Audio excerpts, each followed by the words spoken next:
喺今集開始之前，希望睇緊呢條片嘅朋友，如果你中意今集嘅內容，希望你訂閱我哋頻道同按個 like 以作對我哋嘅支持。講下我又嚟到長毛教室啦，咁而家見到台面上面有3隻蟹啦，講明今集我哋做蟹嘅，而家就係秋天啦，尾係秋之蟹宴嘅時候啦。今集我哋就會做蟹肉 ravioli。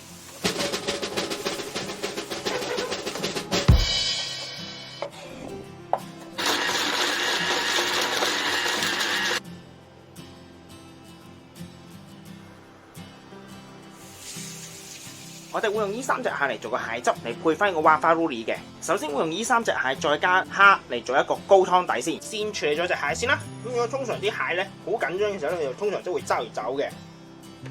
點樣安撫嘅咧？其實喺呢度捉下佢，佢就唔會喐噶啦。如果想盡快了結佢痛苦咧，咁我哋中間劈開佢。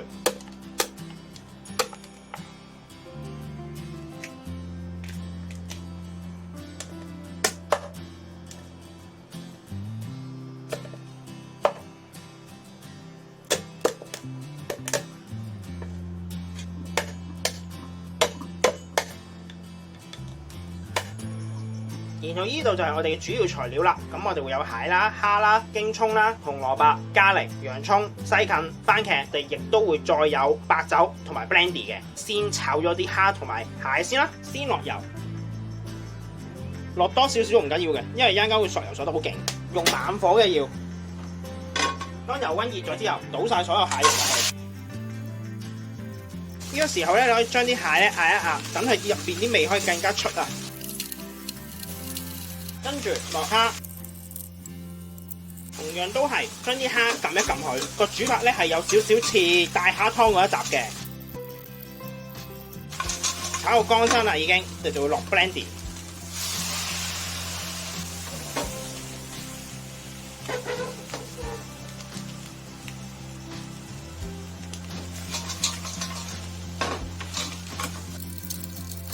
落完 brandy 之後，落洋葱。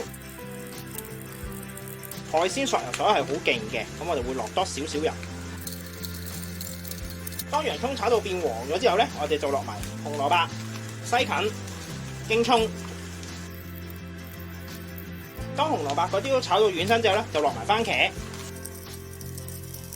番茄炒到軟身之後咧，就落1個 tablespoon 嘅茄膏。炒香咗茄膏之後，我哋就落埋白酒。記得刮一刮翻個底，將底嘅溶翻佢出嚟。當你白酒差唔多揮發晒啦，得翻少少啦，就加水，先加1 lit 嘅水喺呢邊。點解咧？因為我哋要煮翻個煲嘅所有精華出嚟啊，跟住我哋就要換煲啦。煮滾咗之後，熄火，倒晒落呢個煲度，再加1 lit 水喺呢邊。刮埋個底嘅渣，倒埋落去，然後等呢一邊煲滾咗先。呢個時候咧，我哋就會加埋京葱綠色嘅部分啦，2粒拍扁咗嘅加檸 bay leaves， 1個 teaspoon 嘅 thyme， 1個 teaspoon 嘅 parsley， 1個 teaspoon 嘅鮮lau子，攪一攪勻佢。滾起之後，轉細火將面頭嘅泡撈出嚟。我哋而家等佢慢慢燒靈個半鐘頭，已經個半鐘啦，可以熄火，然後隔翻晒所有渣出嚟。咁一個就係我哋嘅蟹高湯啦，先擺喺一邊先啦。跟住就準備蟹肉餡料，我哋會先切咗洋葱，而家先擺喺一邊先。之後我哋就會切少少 chive， 先切齊咗個味先啦。同樣切碎佢嘅，我哋要。就係切到咁啦，然後我哋會準備牛肝菌嘅。如果你哋可以買到牛肝菌粉咧，就可以直接用牛肝菌粉。似我咁買唔到牛肝菌粉咧，咁我可以買啲乾嘅牛肝菌翻嚟，啲打粉嘅。我見到其實點都係會有啲打唔到嘅，正常嘅，因為始終佢唔係完全乾透晒，但係都已經打到粉㗎啦，好多都已經。有啲會黐住喺頂蓋嗰度嘅，我哋會用個掃將佢掃翻落去嘅，因為唔好嘥。度都係啦，好多嘅黐住咗。然後我哋會過篩嘅，就係要粉。呢咧就係我哋牛肝菌粉啦。今次咧就會直接用蟹肉罐頭嚟做個內餡嘅，新鮮拆蟹都可以嘅。拆蟹嘅話可以睇翻蟹肉樣產嗰一集，嗰度有詳細講解嘅。市面上有啲係現成拆好晒嘅蟹肉一樽樽嘅，可以去 supermarket 啊或者去凍肉鋪嗰度問一問佢哋，都有賣嘅。啲我哋都係喺凍肉鋪買翻嚟嘅。呢個就係我哋蟹肉餡嘅材料啦，你會有蟹肉啦、ricotta cheese 啦、chive、hot chili powder 同埋洋葱嘅，全部撈晒佢咁就得㗎。先落咗 ricotta cheese 撈勻佢先，洋葱、chive、hot chili powder 千祈唔好落晒全部，會落1個半嘅 teaspoon 先，因為佢個味其實都好重下㗎。落少少鹽，少少黑胡椒粉。餡料就完成咗，先擺喺一邊先。而家就嚟開始做意大利雲吞。皮嘅做法我就唔喺度多講，大家可以參考翻手工意粉嗰條片，嗰度會有詳細講解嘅。因為我屋企個砧板同埋工作台唔夠長嘅緣故咧，我哋就先開佢一半。然後我哋同時會準備一個蛋液，跟住攞翻我哋嘅蟹肉餡料，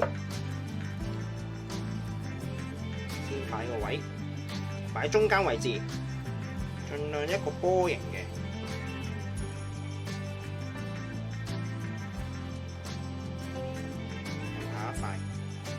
隔開少少可以，砧板邊個位我哋先收一收咗去，唔要。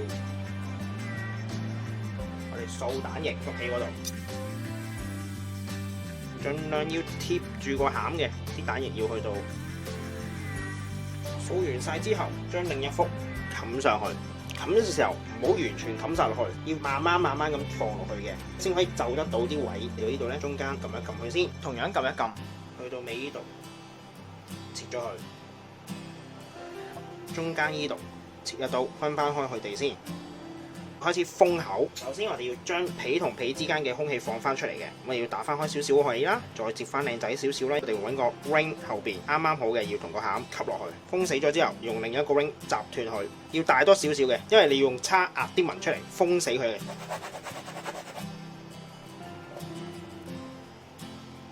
剩低啲皮咧就唔要噶啦。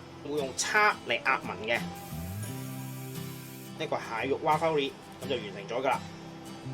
蟹肉完成咗之後咧，我哋先擺翻落雪櫃，因為我哋要做個蟹汁。如果好似我咁唔係即時煮嘅話咧，我哋要喺蟹肉雲吞埋喺隻碟上邊加啲粉，以防止佢黐埋。因為如果去到最後一步黐埋咗爛咗皮咧，就功虧一簣㗎啦。做出嚟太多唔能夠即時食晒嘅話咧，剩低嘅擺落冰箱嗰度，因為我哋係有生雞蛋啊，我可以擺太耐嘅，最多都係擺1個禮拜嘅啫。跟住我哋做個蟹汁啦，將我哋剩低嘅牛肝菌倒埋落去，加少少龍膏，然後將佢煮成汁。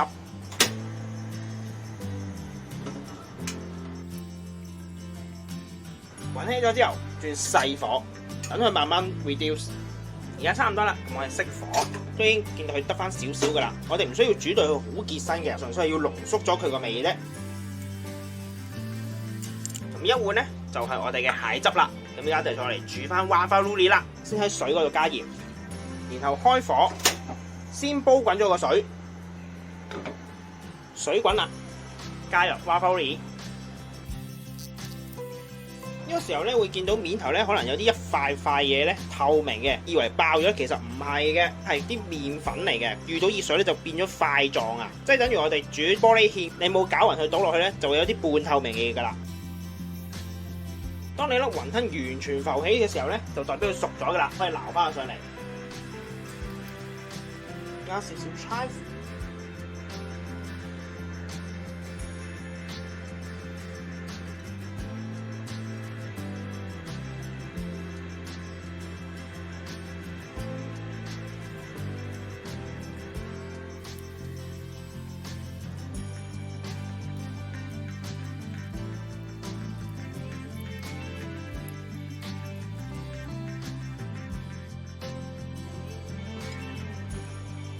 咁呢一道蟹肉意大利雲吞亦都完成咗啦，咁希望大家中意咧，咁我哋下集再見，拜拜。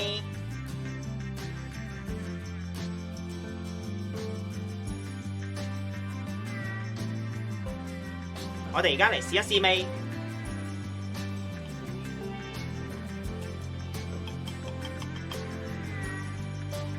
可以見到啲蟹肉係好多嘅。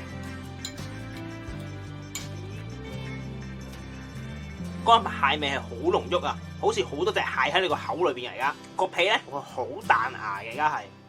今集亦都差唔多啦，多謝各位收睇。詳細食譜我哋會上載喺 Facebook 節目度，有興趣嘅話可以上去查閱。另外，如果中意我哋頻道嘅話，希望可以訂閱我哋頻道同按個 like，以作對我哋嘅支持。希望大家中意啦，我哋下集再見，拜拜。